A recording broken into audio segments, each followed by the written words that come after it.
How's it going, everybody? This is Steve with Rai Games, and we are with 40 again. This guy is a deck craftsman. He is always coming up with some new decks, and today we are going over a Rai Fire deck.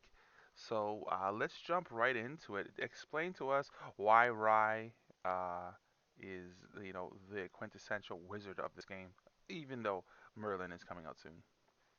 All right, so Rai is, I mean, he does wizard things. He casts a lot of spells, and because he's reading a lot, he draws a lot of cards. So if you want to look through your whole deck and blow people up in one big like OTK sort of turn, Rai's your boy, especially in fire. The wind one's a little weird right now, but I guess we could just start looking at why he does what he does. So.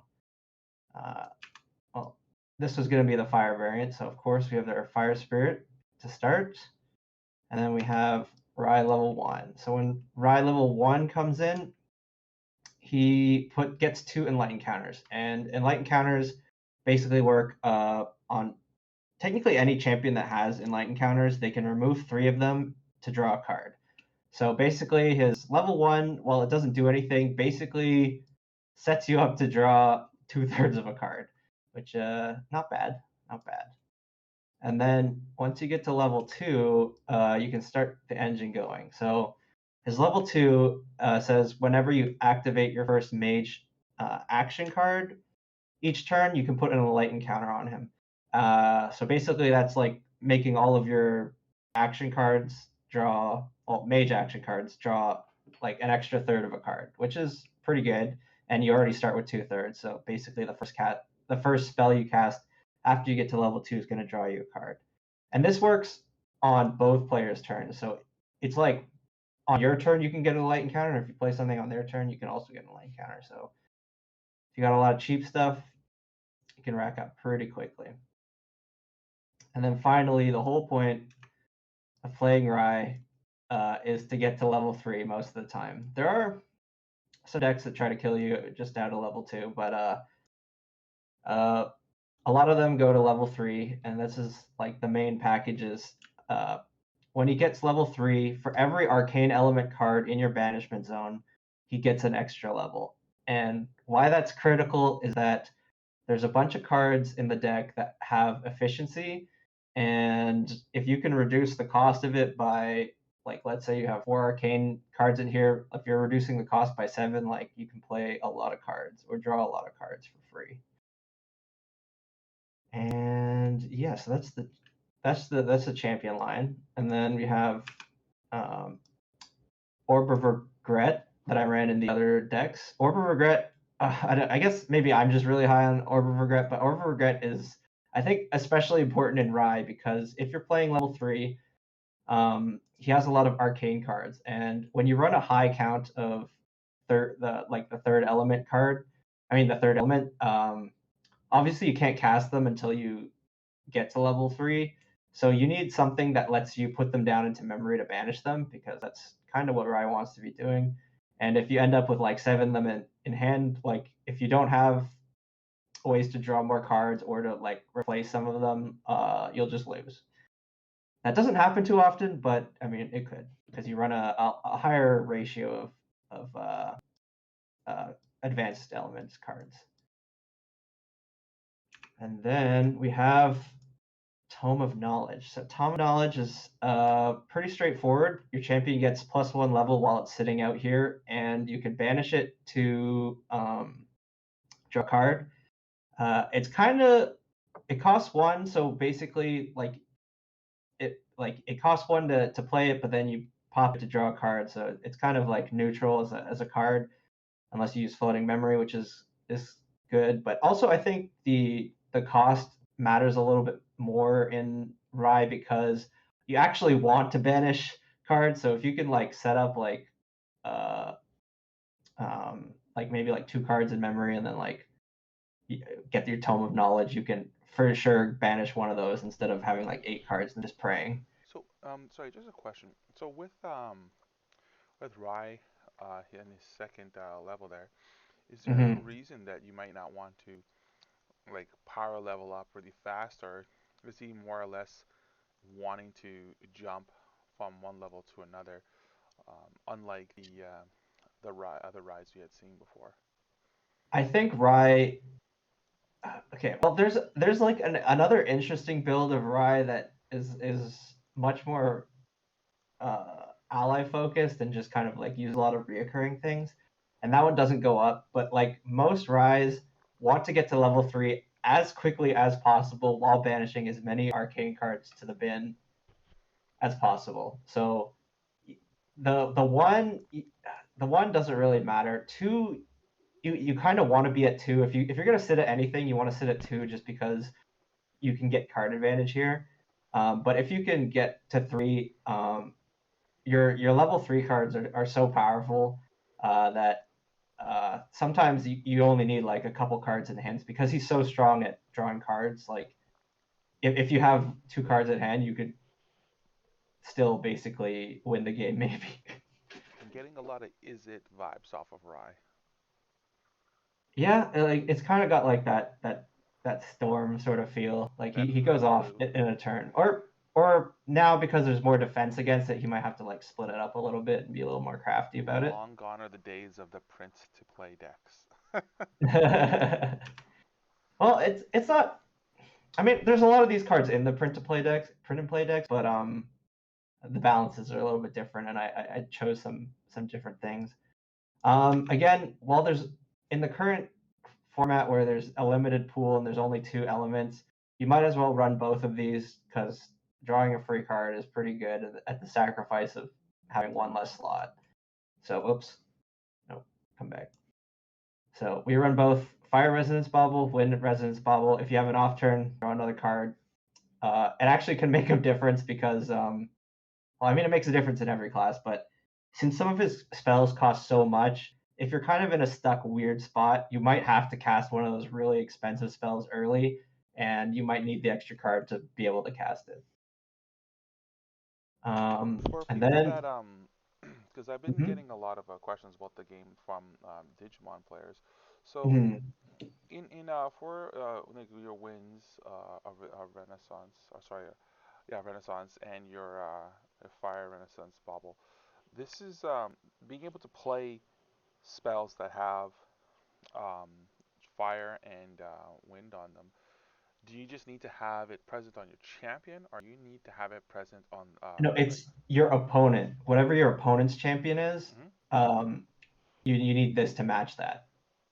So I guess the one way where you could actually kind of get screwed over is if people play Lost Spirit because and they give up their element and they just play normal into their third element, then technically these cards will do nothing for you. But they have to gimp their deck pretty bad to try to cheat you out of this, Oh, I basically. get it. Yeah, and because the element pool is small at the moment, then there's only Mm-hmm. so many Yeah, that you can have. if it was all 3 elements, basic elements, like 3 slots is a lot of 12, especially when your hero line usually takes like 4, Yeah, 3 at least, and then 4 a lot of the time. So that would be like 7 cards out of 12. That's quite a bit. and you're gonna need So I your might reconsider at that point.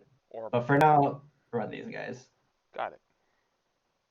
And then another familiar face is Safeguard Amulet. I think it's good just because it's like it's extra health basically. If you get in a spot where you just need to live another turn, or you're afraid that the other eye is gonna go off, Safeguard Amulet, if you pop it at the right time, can basically null the turn. Because if you know they're gonna go off, you can crack this, and then every time you would take non-attack damage, you take 4 less damage. So if they're trying to throw like 4 spells at you, they're all gonna get reduced by a huge amount of damage. So they might just have to like wait or do something else.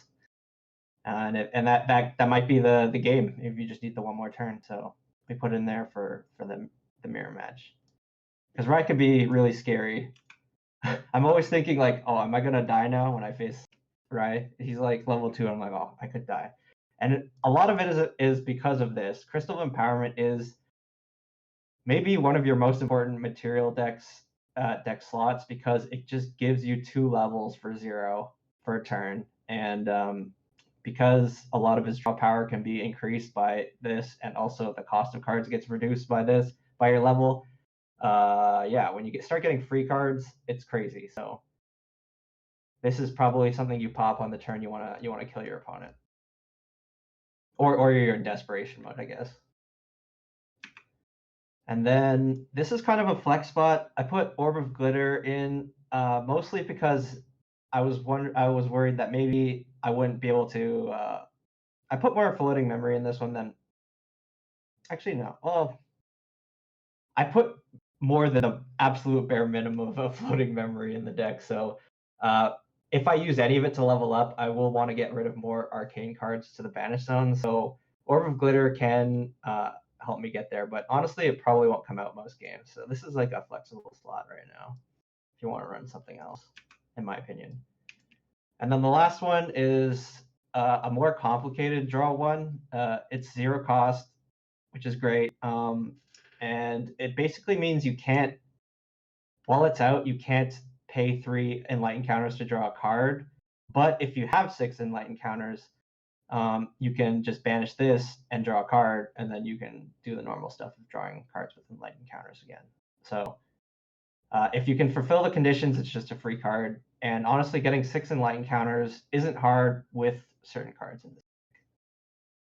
And yeah, that's the material package. So we can put that away in the corner here for now. And we can start looking at the deck.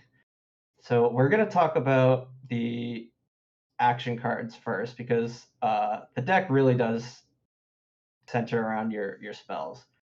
So we're going to go over Spell Shield Arcane. So Spell Shield Arcane is like the premium defense card for Rai. It's very strong. You have to be level 3, but it costs 1 less for with class bonus, so it really costs 2.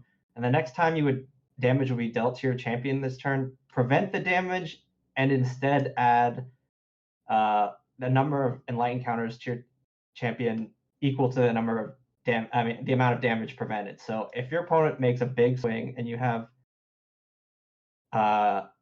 if you have 3 cards in hand, basically, there's a risk that they could you just basically get blown out. But like, let's say like they attack with their like whatever 8 attack damage thing, and you play this. Not only do you save the 8 damage, but you get one enlightened counter for playing a mage action, and then block 8 damage. I mean, get 8 enlightened counters, which equals 3 cards. So not only did you null a big attack, but you got 3 cards. So that could be like game ending in itself. So ultra strong. It's fast timing, so you can play it at any time. And then, oops, I forgot they're not just stacked on the top. The next one we have is Arcane Disposition. This one is Rai has a lot of like deck speed, especially once it gets to level 3, especially because of cards like this. So it has Flux on it. It's cost 3, and you draw 3 essentially, because it has class bonus, draw an extra card. So it's draw 2, class bonus, draw an extra card. So draw 3. But the downside is you can't hold any cards in your hand. But that might not be a big deal, because if you put a lot of enlightened counters on your champion, you could just draw the cards after your turn ends. Or if you're not really concerned about dying or anything, you just play as much stuff as possible, and then it all sits in memory, and then you don't discard anything. So pretty strong card. Also, you just want a lot of arcane cards to be able to banish them.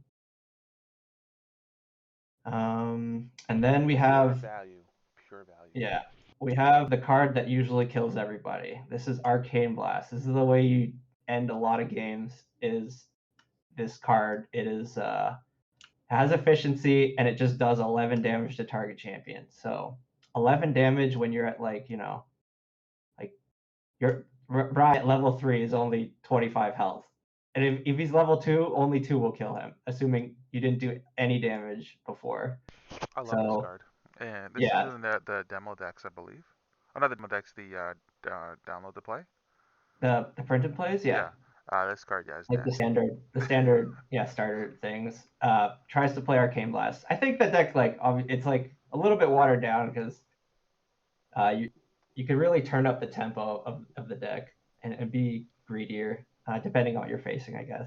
But yeah, you definitely. Oh, sorry, I should have talked about numbers. So Arcane Shield, you run 4 of them. Arcane Disposition, I'm running 4 of them, but it's not as important to run that many of that one. It's more of just like I'm trying to get arcane count, and this is like I feel this one's more useful than the other ones. Arcane Blast obviously is the card you're trying to kill people with a lot of the time, so you run 4 of those for sure. Um, and then there is Arcane Sight. Not super exciting. It draws you a card, so it just replaces itself, and you get a level for the turn. So it can help you push up for the efficiency you need for Arcane Blast. Or you could, it's like a really safe banish card because, like, honestly, it doesn't do a lot. So it's just low risk, low ceiling, low floor. It's fine. It's a good card. I'm running 3 of those ones, and then I'm running um, I guess we'll talk about Power Overwhelming. So I only have 1 copy of Power Overwhelming because usually I'm not really looking to play it, but there are times when you go up, you level up with the floating memory instead of banishing these cards, and you really just need to hit that critical level amount, which is anywhere between 7. Being level 7 and level 3 is fine. Anything above that is like great. So if you get to level 3 and you only have like 1 in the bin, you're level 4. It's probably okay. It's a pretty good idea to get rid of them to go off on that one turn if you can kill them and just like sacrifice 4 of your enlightened counters, go up to level 7 or 8, and then it'll make some of the other cards a lot cheaper. This character is just so dirty. Yeah, he is. Every That's time why there's a I'm card I always see, I'm scared. just like, wow, that's just the end. It's also nice because it's a deck that, like, unlike the aggro decks that are like face up, just try to kill you. It's like there's like this hidden timer where you're like, I need to put pressure on him so that he just doesn't make the greediest play every single turn. Yeah, that's what all those books are for. It's just like, it's knowledge. Yeah, he just reads more. If you don't do anything, he just sits there and he reads and he gets more cards. You can't let It's him get through scary. the novel, unfortunately. Yeah. So the last arcane card, which is also a spell here, that we're running is Reckless Conversion. It's kind of similar in function to Power Overwhelming, but it doesn't take your enlightened counters. It just takes cards off the top of your deck. So it's free, and you just take the top cards of your deck into memory, banish 4 of them, and then return, well, class bonus, return all of them to your, like the rest of them to your hand.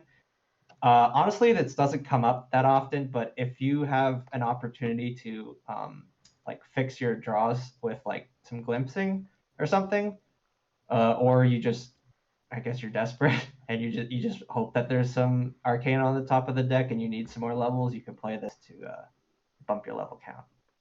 So not my favorite, but I put 2 because I might need it. And then we'll go into some more actions that are super critical. Creative Shock is probably like one of my favorite fire cards. It's the best in Mage, obviously, because it has the class bonus. But yeah, this is what gives your deck a lot of deck speed early, is that it's cost 3, and then you draw 2 and discard a card. So draw 2, discard a card, and then you do 2 damage to a unit.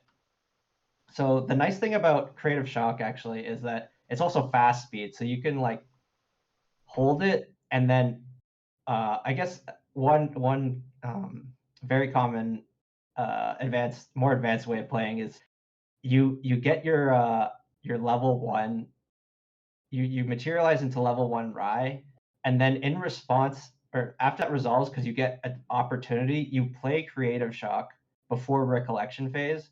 So you put 3 down. You now have class bonus, so you can discard something and do the 2 damage, and then you'll recollect all your cards back and basically have your turn. So Sneaky wizard. yeah, very very sneaky. Also, it's just a good way to filter cards, and also a good way on early turns to like put a bunch of arcane down and like banish them. 3 is also like good enough that it can put down enough cards that you can level up into any level of Rai. And yeah, it's just good. Also, you could toss floating memory. That's fire, which is even better because then you do 2 damage, and now you have floating memory. And because it drew, it draws a card essentially. It didn't cost you a card, so amazing. Wow, I'm liking the wizard deck. Yeah, a lot of people like I'm seeing the like. eyes of my employee here light up as they're watching every card come on the table. So you may walk into a bunch of wizards one time here. All right, so All let's see the right, next card we got here. I'll sure to be play something really aggressive when I come there to just be like, Uh, that's right. You can't draw cards. You're gonna be dead. there you go. So we got a disintegrate here.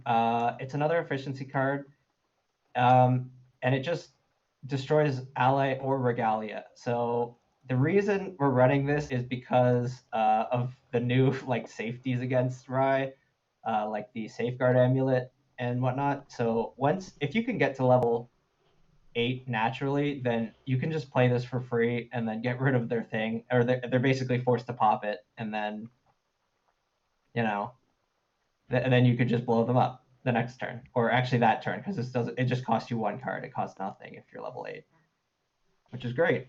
And then I guess it has the also added utility that if for some reason Sylvie gets good in this prelude era, then you could just blow up the like a giant monkey or something for free. There's a joke there, but we'll continue. And then we have. I've started liking these again. This is Ignite the Soul. It's a floating memory card, and it for mages, and it just does 1 damage.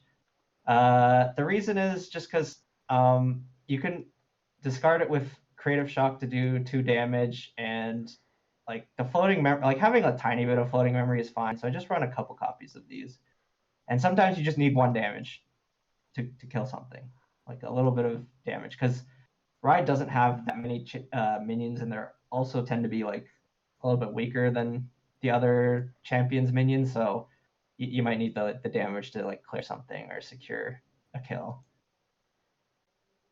Hmm. Yeah, And then we no real way have to our take out board some. wipe, You can take out some which squirrels. yeah, you can take out squirrels. You can take out some of the cards that I'm gonna bring up later when we talk about the allies. But we have Persian Flames.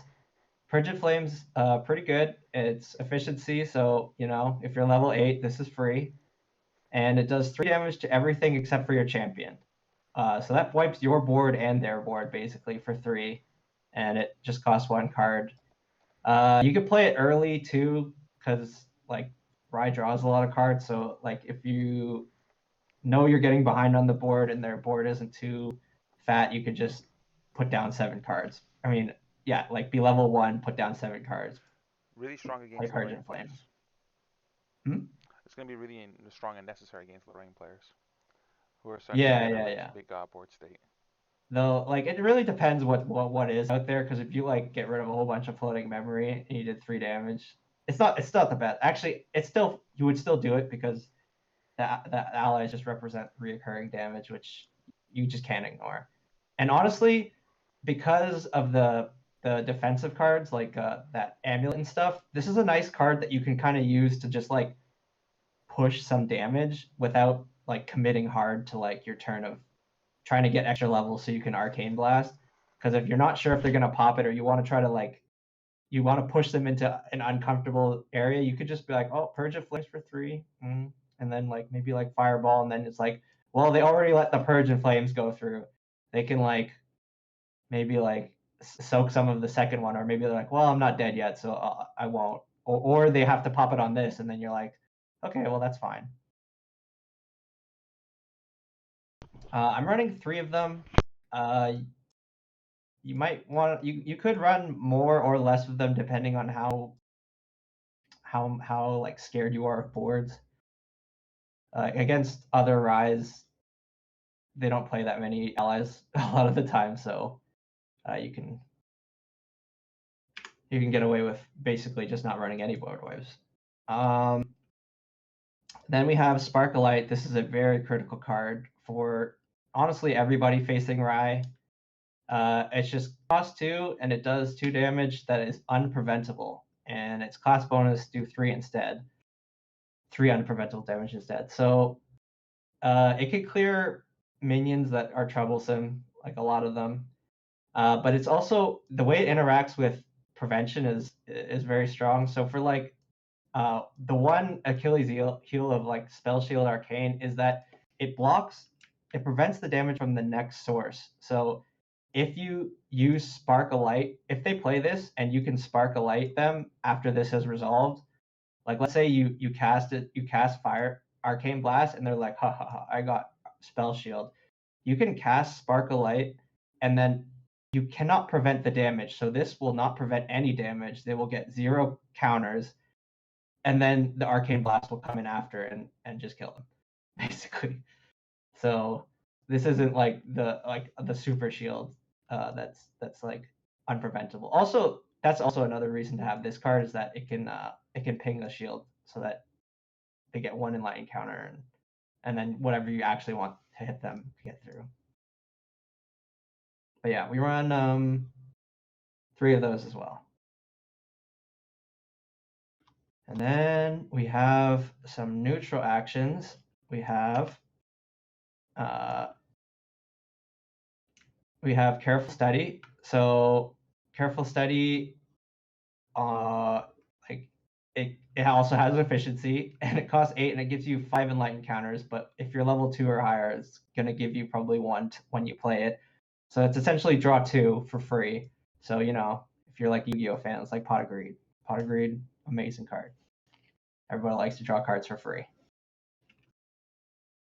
And then I'm running 2 of them just because like they're great for smoothing out your deck, but also it's like if you're too greedy and you run a lot of these, sometimes early game you do nothing and then you're just dead by the time you would want to play these. So I try not to play too many. I think 2 or 3 is good. 4 is too much probably. Peer into Mana is another one that has different levels of like people like it a different amount. I like it quite a lot because it could draw you an insane amount of cards because it costs 4, which is a lot of cards, but it's 2 plus your level in light encounters. So if you're like level 8 or something, that's 10 in light encounters plus 1 for activating it probably because it's probably your first spell. That's 11 in light encounters. It's like almost 3 cards. Yeah, and if you have nothing to do early, it's just like even if at level 2, like you could play it. It gets you 5 in light encounters for 4. It's okay. So I run a couple of those just for even more draw power. And then we have Scry the Skies. This one is also in the demo decks and the starter decks. Scry the Skies is a lot better in Rai and mages in general than other classes, just because their levels tend to be high. I mean, I guess Sylvie could, but Sylvie has to work a lot harder to get her levels. So you glimpse your level amount, which at the end of game is like if you're glimpsing like 8 or 9 cards, you're looking at a significant portion of your deck. And that's like you could put any amount of them in any order on the top and the bottom of your deck, and then it puts the top one into memory. So it counts as a spell, so it's drawing you. It could be drawing you potentially a third of a card, and like stacking your deck so that you like put these guys at the front, and then you draw into those guys, draw these guys. Yeah, you just go off and you kill them. And that's also why I was saying like if you can get to like level 8, you don't even need a lot of cards in hand because you just like play Careful Study or Peer into Mana, and then bam, you got a full hand again.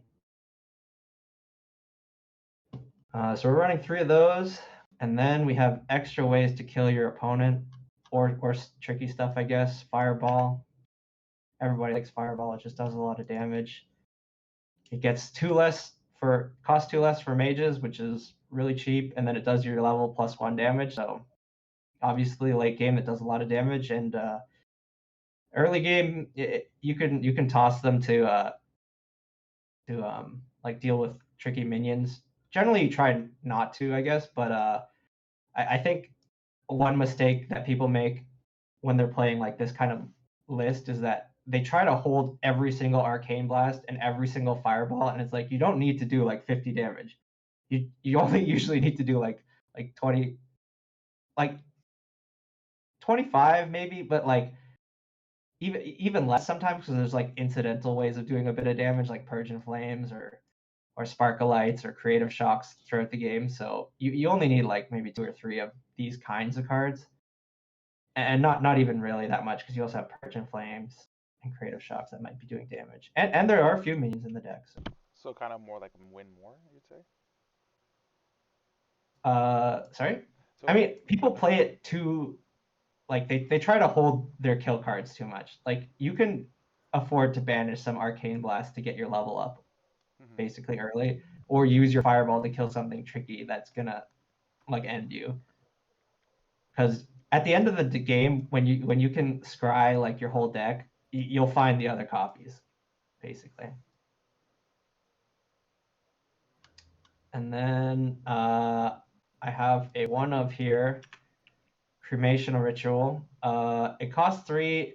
You have to sacrifice an ally, and you draw 2 cards. And the reason I put it in there is because um, there are certain minions that sit around and do nothing, or um, uh, if you guys are familiar with Library Witch, if you play Library Witch against Rai never has a reason to want to kill it. So that's basically you just lost a card out of your hand to block 1 damage eventually, and it's basically gimping your turns until then.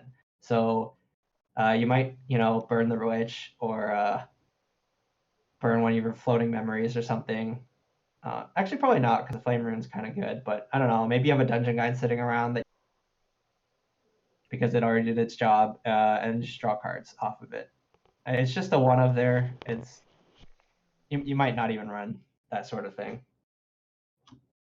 And then lastly, it's not a spell card, but a uh, it is not an attack, and it's not an ally, so we'll include it here. But Deflecting Edge, it's really critical against Lorraine or anything or minions sometimes. So you just put a couple of these in case you need to save yourself from, especially the fire card that doubles damage. If you prevent the damage before it gets doubled, you could save yourself six life or something with this card. So um, I guess kind of more like a tech, but I like it. And then I guess we could talk about the allies. So that's a lot of, as you can see, there's like way more actions in Rai than the other classes. Let's just group these guys up for now. We'll talk about the allies. So, oh, sorry. If you're playing fire, you're probably playing Flame Rune Swordsman unless you're Tamer because it's just really efficient. It's 3/3. I mean, it costs 3, and you get a 2/2 body, which 2 damage. If people let you smack them for 2 damage every turn, it's like not something they really like. You can't really ignore it, and it has floating memory, so that's good. And you can discard it with Creative Shock. I actually end up discarding Flame Rune with Creative Shock a lot of the time because like my board's not really threatening, and then they can just clear it anyway. So I'm just like, all right, I just basically get a free materialize or something and do 2 damage. We have a mage only card. Wait, sorry, 4 of these. And then Mage Disciple here. I'm running 2 of them. I was not hot on this card before, but I'm starting to like it a bit more now because 1/1 isn't too crazy, but the class bonus has it so you could draw a card, um, which means it's not really risking too much, and it just gives you passively 1 level while it's sitting out there. So it's like kind of weird because people might not want to like deal with it because they're like, oh, it's annoying. It's just 1 damage, but then the 1 level can matter because if you're playing like peer into mana or something, like getting the extra enlighten counter is like a big deal. Or if you need to board wipe, like this but you don't have enough cards. If they ignore this, like it'll basically discount the card by another one, and then you can play it. So it's kind of nice. Or if it bumps up your fireballs too. Um, if you need to clear like a 5 health minion or something, and you just need some extra levels. So I run a couple of those, and we run Dungeon Guide because I think Dungeon Guide's good in every single champion. Getting the discount on level 3 is good, and you're Well, not there's running an floating endgame. memory.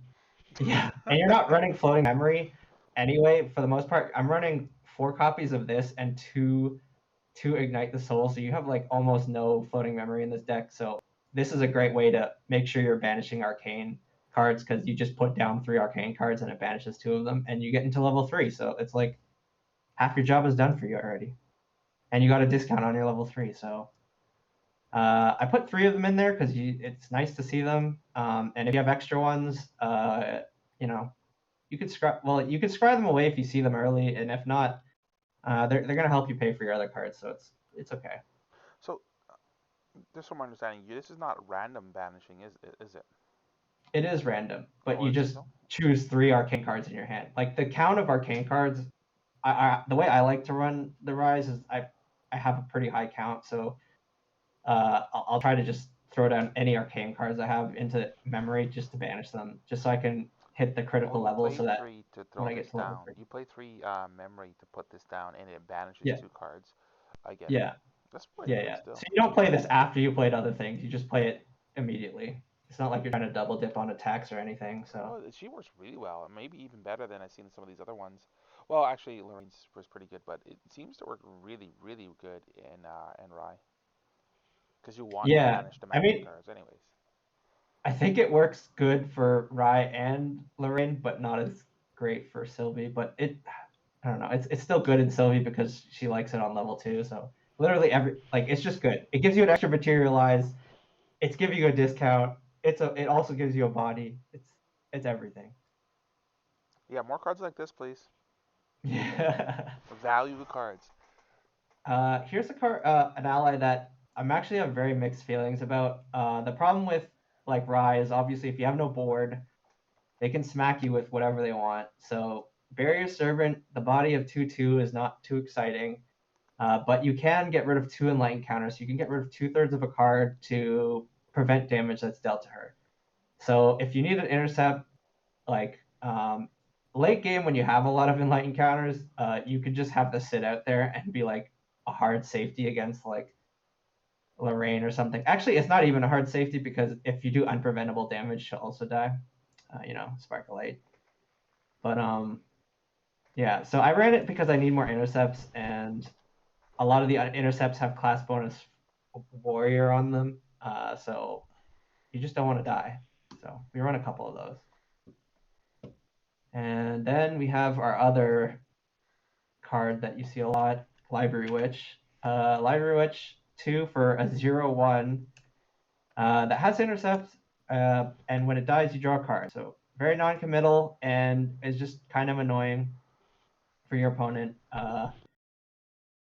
And then it's basically there if like I think the best application of this is like if Lorraine is like level 3 and you know she wants to just do one big hit for like 8 to your face, but you could throw one of these guys down and then they have to like play a minion, but then it might be hard for them to play an attack or get a weapon at the same time. So yeah, that's probably like the ideal situation. Early on, they literally just absorb 1 damage, which isn't that great. But we run 3 of them because we need interceptors. 5 is honestly a pretty low count, so maybe I'm being too greedy here. But and maybe you trade some of these disciples for more of these. But I don't know. I've been liking the utility, and also because these can attack, it can help you clear stuff that you want to clear. And then I think that's the whole deck. Huh. Well, this has been a very fiery encounter, I should say the least. Uh, sorry, bad dad puns, but I really think that I like the direction that this one goes. We haven't Mm, done the profile for. I don't think we did one for fire, so it was 2 wind, and this is now the first fire one. yeah. I'm really eager to see how something like performs in the Hmm. larger scale tournaments when we get like in those high 3 and 4 digit number events. To see Hmm. like, is it gonna be the fire rye that ends up being what kind of Well, takes over the meta? Well, I mean, it's hard to say where it's going to be when there's more cards in the pool, or if any of the Sure cards enough. or any cards get added. But right now, I think it's kind of got like a an interesting balance where I feel it's like Fire Fire Lorraine has an edge on Fire Rai a lot of the times, unless he runs like the minion heavy variant, which doesn't actually run that much arcane, and then uh, because she just puts damage out so fast, and he doesn't have that much health, so and you don't have that much intercept, so she just hits you with big attacks and you die. Wind Lorraine's a bit slower, so I think Fire Rai can just be greedy and just be like, oh, I'll just go to level 3 and blow you up. So Damn. there's a bit of an edge, but it's not like really heavy. You got And it.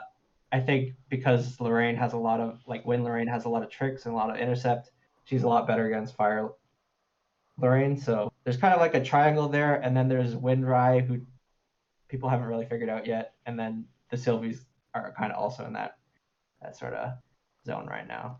Sounds good.